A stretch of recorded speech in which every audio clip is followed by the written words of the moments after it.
trebuie să-ți iasă, n-are cum să nu-ți iasă.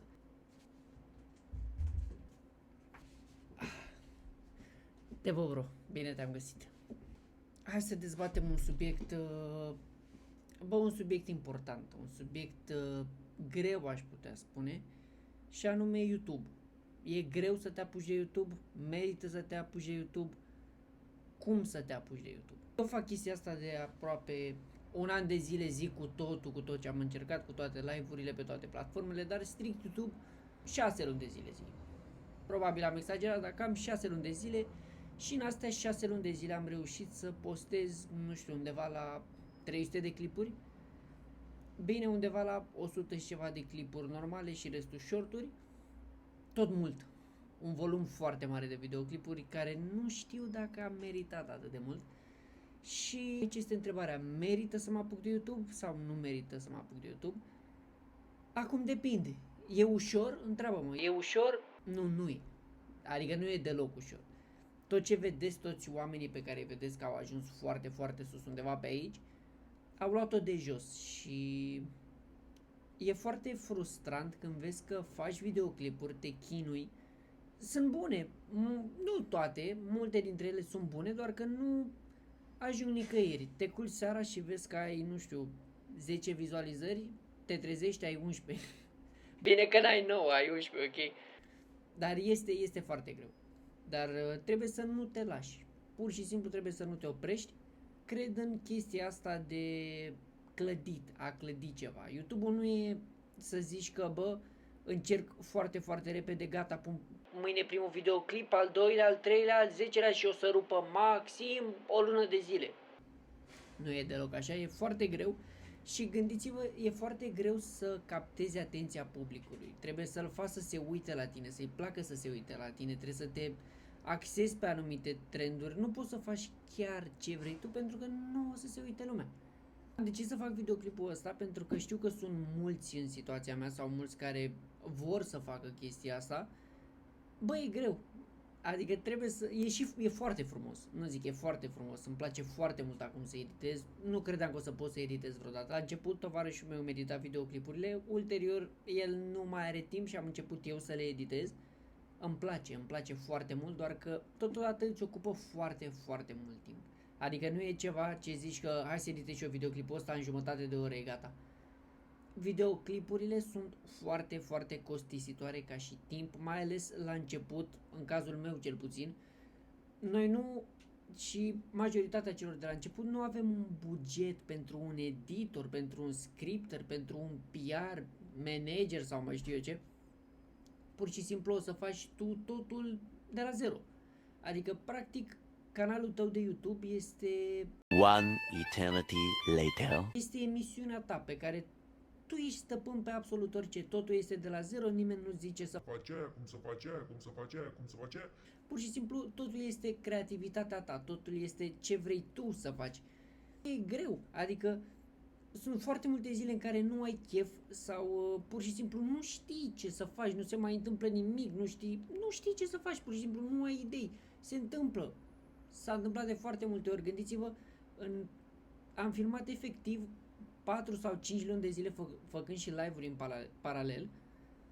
Am filmat în continuu. Efectiv, te epuizezi. Rămâi fără vlagă, rămâi fără idei, nu mai ai cuvinte, nu știi ce să mai zici și nu vrei să-ți iasă niște videoclipuri obosite. Dacă videoclipurile o să fie obosite, nu o să se uite lumea la tine.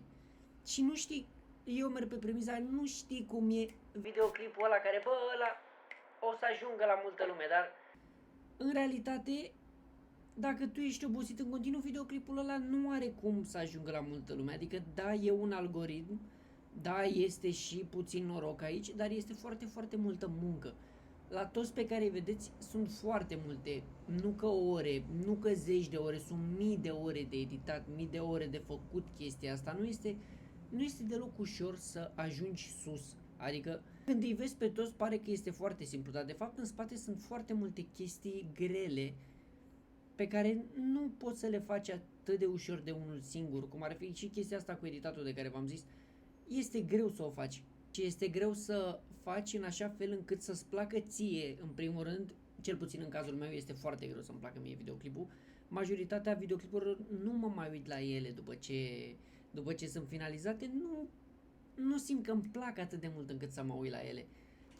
Și totodată vă recomand, mai ales dacă sunteți mici ca și vârstă, faceți-o, dacă vreți să faceți asta, faceți-o, pentru că bine, la mine a fost și puțin altceva, nu a fost posibilitatea de a face așa ceva, nu a fost o cameră doar a mea și toate chestiile de genul, nu au existat posibilități. Ulterior, am 22 de ani, am posibilitatea să fac chestia asta. Este mult mai obositor decât ar fi fost dacă eram micuț, pentru că odată ce înaintezi în vârstă va trebui să lucrezi, vrei să arăți și bine, va trebui să te duci și la o sală, trebuie să și mănânci, trebuie să și dormi și vrei să faci și chestia asta. Gândiți-vă, doar 9 ore le petrec doar la muncă, zic în cazul meu cel puțin. 9 ore le petrec la muncă, undeva la 4-5 zile cel puțin pe săptămână. Cele 9 ore la muncă, apoi dormi un minim, nu știu, de 6 ore, mai rămân 15 ore, mai mergi și la sală o oră cel puțin, 16 ore, mai pui drumul până la muncă și înapoi sunt 17 ore, trebuie să petrec și timp cu iubita mea și îmi doresc să fac chestia asta, deja sunt undeva la 20 de ore. Adică este foarte solicitant să faci chestia asta este foarte solicitant să te apuci de YouTube, mai ales în cazul în care deja depășești o vârstă, dar nu este imposibil. Asta sper eu că nu este imposibil și sper să vă ajute și pe voi totodată videoclipul ăsta să aveți încredere în voi, pentru că e foarte important să aveți încredere în voi. Dacă nu aveți voi, n-are cine să aibă. Voi trebuie să vă faceți toată chestia asta, trebuie să o faceți cu mânuța voastră, nu o să vă ajute nimeni în chestia asta, sau probabil o să vă ajute, dar cel mai răspunzători sunteți voi. Și totodată v-am spus, în cazul meu nu am avut posibilitatea de a face chestia asta, dar totodată mereu mi-am dorit să fac chestia asta, de pe la, nu știu, 12-13 ani, când am dat de primele videoclipuri pe YouTube, mi-am dorit și eu să le fac, dar neavând posibilitatea asta, totodată m-am hrănit cu chestia asta, încât să-mi doresc să fac din ce în ce mai mult, iar ulterior am ajuns la 22 de ani, am reușit să pot sta singur, am reușit să pot cumpăra o cameră, un calculator, să pot face totul, pentru că mereu m-am gândit că și încă mă consider că eu am fost acolo de la început, doar că am fost acolo de la început cum? În calitate de spectator, dar totodată mi-aș fi dorit să nu fiu în calitate de spectator. Mi-aș fi dorit să pot face eu cumva, să pot crea eu cumva. Și cam asta este. Asta este motivul pentru care m-am apucat. Pentru că mi-am dorit să fac asta de când mă știu. Adică chiar de când mă știu pot să zic că asta mi-am dorit. Asta este primul lucru pe care mi-l amintesc despre mine, că mi-am dorit să fac chestia asta și tot o să încerc să fac chestia asta și o să fac chestia asta până când o să-mi iasă. Nu o să-mi iasă mâine, nu o să-mi iasă poi mâine, nu o să-mi iasă peste un an, dar într-o zi o să-ți iasă, frate, pentru că dacă tu nu te lași și ești constant și trebuie să-ți iasă, n-are cum să nu-ți iasă. Am mers pe premiza, dacă e videoclipul ăla care bubuie odată, da, dar totodată mi-aș dori să știu cum să gestionez acea bubuială, la modul, să zicem, îți bubuie un videoclip, dar tu după nu știi cum să gestionezi toată situația, nu știi cum să continui toată situația, așa că consider, cel puțin din punctul meu de vedere, totul este pe pași, totul este constant, nu știi să gestionezi dacă vine totul deodată, nu mai ai satisfacția dacă vine totul deodată. Tocmai de-aia consider eu că trebuie să mă chinui. Trebuie să mă chinui pentru că așa voi fi mândru de ce s-a întâmplat. Voi fi mândru că, uite, am încercat atâta timp să fac chestia asta, mi-am dorit de atât de mult timp să fac chestia asta, o să-mi iasă la un moment dat. Și vă rog să mergeți și voi pe mindset-ul ăsta. Și nu, vă rog să faceți chestia asta, dar nu neapărat doar în privința asta, în privința vieții. Absolut orice să-ți dorești să-l faci și să-l faci cu drag. Dacă nu-l faci cu drag, degeaba îl vei face. Ai doar o viață, trebuie să o prețuiești, trebuie să te lupți pentru ce-ți dorești și trebuie să te chinui. Să te chinui la modul să-ți dai tot ce ai în putință, să faci lucruri pe care ți-l dorești și să-l faci bine, pentru că doar așa poate fi bine.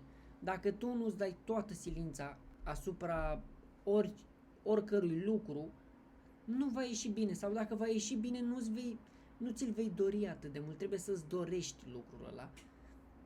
poate și chestia manifestării te-ar ajuta cumva, dar îmi doresc să-ți clădești totul pe spatele tău, pentru că vei vedea că va fi mult, mult, mult mai bine. Și mai ales ambiția te ajută foarte mult. Trebuie să fii ambițios, că dacă au fost atâtea și încă sunt atâtea zile în care mă culc și am un videoclip ăsta care are 10 vizualizări, cum am spus și mai devreme, și dimineața are 12, 15, 18 vizualizări, foarte, foarte, foarte puțin, neașteptat de puțin, dar nu trebuie să te lași, pentru că sunt doar pași pe care trebuie să-i parcurgi. Mereu trebuie să evoluezi, mereu trebuie să vii cu ceva nou, mereu trebuie să te descurci. După tot ce v-am zis, sper că v-a dat puțin încrederea în sine. Mie cel puțin mi-a dat-o, am simțit nevoia să vă zic și vouă lucrul ăsta. Probabil nu știu câți vor vedea videoclipul ăsta, dar pentru mine mi-a luat o piatră de pe inimă făcând chestia asta. Așa că îmi doresc să nu vă lăsați, în orice domeniu nu vă lăsați. Fiți stăpâni pe viața voastră, dați tot ce aveți mai bun pentru voi, fiți acolo, pentru că aveți o viață, cum v-am mai și spus. Trebuie să o prețuiți la maxim și aveți grijă de voi. Dacă v-a plăcut videoclipul, nu uitați să lăsați un like, să lăsați un subscribe dacă vreți să aparțineți cumva de călătoria mea, să mă susțineți în călătoria mea. Durează, cred că 3 secunde să faci chestia asta. Mersi frumos dacă te-ai uitat până la final. Eu am fost Florică și sper să ne revedem cu mai multe vloguri pe viitor și o să încerc să mă îmbunătățesc din ce în ce mai mult și din ce în ce mai mult și să mă urmăriți pentru mine și nu doar pentru subiecte. Vă pup! Ne auzim data viitoare. Pa, pa!